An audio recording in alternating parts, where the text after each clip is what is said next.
অনুরাগের ছোঁয়া ধারাবাহিকে আজকের পর্বে দেখা যায় রূপা চারুকে বলে, যে মানুষটা তোমায় চায় না তার সাথে তুমি সারা জীবন থাকতে পারবে?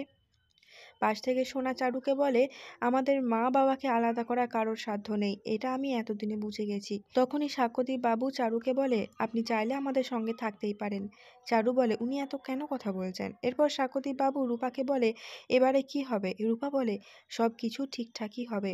বাবা মা আমরা সবাই একসঙ্গে থাকবো। সেই মুহূর্তে সূর্য আসে, বলে, না, আমি দীপার কাছে গিয়েছিলাম, কিন্তু দীপা আমাকে ফিরিয়ে দিয়েছে, আমরা আর কখনোই একসাথে থাকতে পারবো না। ওদিকে হসপিটাল থেকে নার্স দীপাকে ফোন করে জানায় যে আপনার সঙ্গে মিশকা দেখা করতে চাইছে।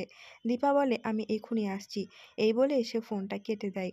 এদিকে সূর্য সবার সামনে বলে, এবারে আমার মেয়ের আমায় যা বলবে আমি তাই করব। তখনই চারু বলে, তুমি আমায় বিয়ে করতে পারবে? সূর্য বলে, জানি না, তবে তোমরা যা বলবে আমি তাই করব। এই বলে সে সেখান থেকে চলে যায়। ওদিকে দীপা মিশকার কেবিনে এলে মিশকা নিজের ভুলটা বুঝতে পারে। সে দীপার কাছে ক্ষমা চেয়ে নেয়, বলে, তুমি আমাকে মেরে ফেলো। দীপা বলে, ভগবান তোমাকে যতদিন আয়ু দিয়েছে তুমি ততদিনই বাঁচবে। এই বলে দীপা সেখান থেকে চলে যেতে চাইলে মিশকা বলে, তুমি গোল্ডেন অপরচুনিটিটা মিস করে দিলে দীপা।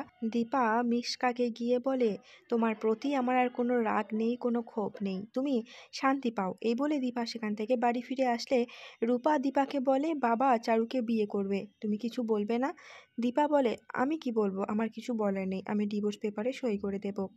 রূপা বলে, তুমি কি বাবাকে ভালোবাসো না? দীপা বলে, আমি ভালোবাসা কি সেসব জানি না। সেই সময় সাক্ষ্যদীপ বাবু এসে বলে, আর যদি ডক্টর সেনগুপ্ত চায় তাহলে? দীপা বলে, উনি কি চান না চান তা আমি জানি না, আমি এসব ব্যাপার থেকে দূরে থাকতে চাই, আমি কারোর কথাই শুনবো না। আর এখানেই শেষ হয় আজকের পর্বটি। যদি এমনই বিভিন্ন ধারাবাহিকের আপডেট সবার আগে জানতে চান তাহলে চ্যানেলটিকে সাবস্ক্রাইব করে সঙ্গে থাকবেন। দেখা হচ্ছে খুব শীঘ্রই নতুন একটা ভিডিওর সঙ্গে।